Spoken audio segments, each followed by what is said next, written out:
Hello, everyone. Good afternoon. Hope you're all doing great. I have some important announcements here. We will be interviewing two more innovative leaders this month, so stay tuned. An article on my story will be published in Voyage Denver. I will let you know once the article is live, though. We will be celebrating Thanksgiving next week, but before, we would like to thank all of you for being there. I am more than grateful. TCLS will remain closed during holiday season, but we will keep on working with our current clients. It has been a real pleasure to work with all of you this year. All the best to you in the year to come. And for our end of season interviews this year, I'm excited to share my conversation with Gabriel Rshaid. As you all know, one of the most innovative educational leaders of these times, or at least one of the most influential educators of 2021. I believe this is our fourth interview, if I'm not wrong, so I'm not going to introduce him again, but I will then share our previous interviews when posting this last exchange. I had the opportunity of visiting Gabriel's new school, the Global School, and let me tell you, what a vision. You should all check out this new project to be able to understand how things can really change in today's education. Hello, Gabby. How are you today? Thanks for participating one more time.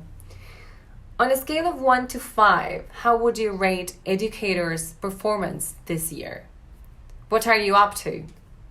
We are really enjoying the interviews you are sharing. What can you tell us about this experience?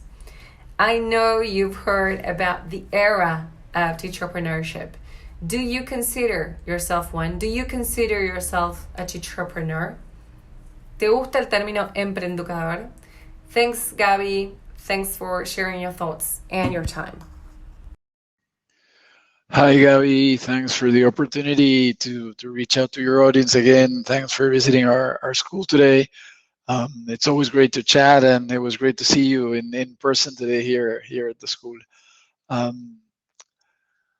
From a scale of 1 to 5, I would say 5, because we've exceeded every possible expectation as a collective. We educators have stood up to an unfathomable adaptive challenge of trying to rise up to the circumstances of a pandemic for which we were not prepared.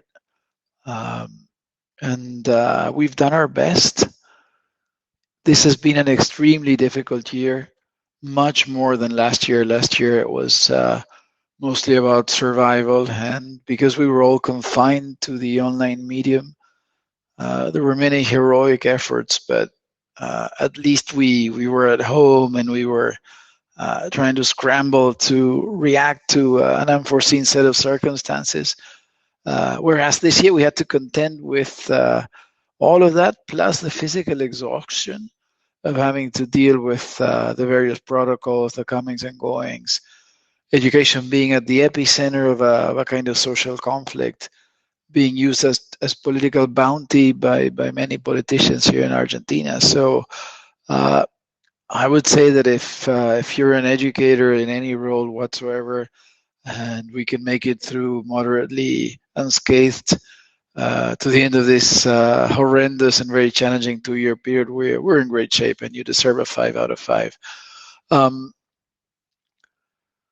It has been a wonderful learning experience for all involved, and as such we should take it. And as we re-emerge into a world that slowly goes back to some of its old habits, keep with us the learnings so that we can transcend the pandemic, so that the pandemic and the suffering and the many people who have died worldwide, and the many more who lost their loved and relatives and friends and who had to go through unprecedented levels of suffering, can feel that all of that was not in vain. So it is our moral imperative to make true many of these learnings.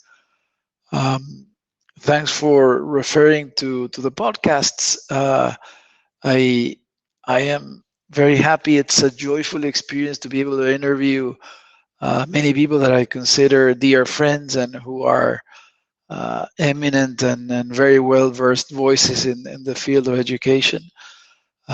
it's been a true joy to be able to reconnect with them with the excuse, with the catalyst to the podcast, and also to receive many positive testimonials from people who are listening to these podcasts. Uh, it's been a fantastic experience in terms of that there are many commonalities, that there is a shared vision. I plan to do that over the summer to try to coalesce some of the common elements of the shared vision for the future of learning that are becoming self-evident in many of these interviews, from neuroscientists to futurists, from people who are in the media to those who are in the corporate boardrooms, from hardcore educators to advocates. Everybody's seeing the same, and I think it's again our role to try to condense all that into nuggets of wisdom that we can share with everybody, in terms of not only what the future holds for education, but also that these voices provide a much needed support for what many people are doing in their classrooms, in their schools. The real heroes are those who are battling these very difficult circumstances day in and day out in classrooms all over Argentina and in the rest of the world. Um, I don't know if I'm a teacherpreneur. Um, I I believe in the need to be enterprising in the world. We live in a world that is infinitely open to challenges and opportunities. And as such, we educators need to model the seizing of those opportunities to become enterprising in terms of whatever moves us from our deepest sense of purpose.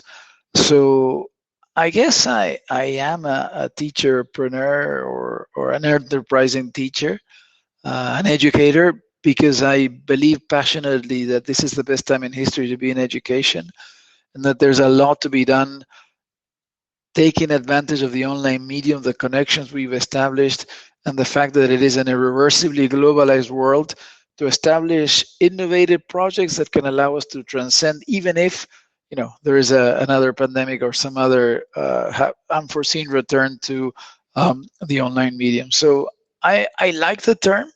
I think that we should all be enterprising in our own way, and that, like with everything in education, this is what we should be teaching our students and our children, for those of us who are parents. So uh, again, I think it's part of what we should all be doing in terms of role modeling, that the world is there waiting and eager for many of us to go out and try to seize these opportunities and impact it in the most possible way.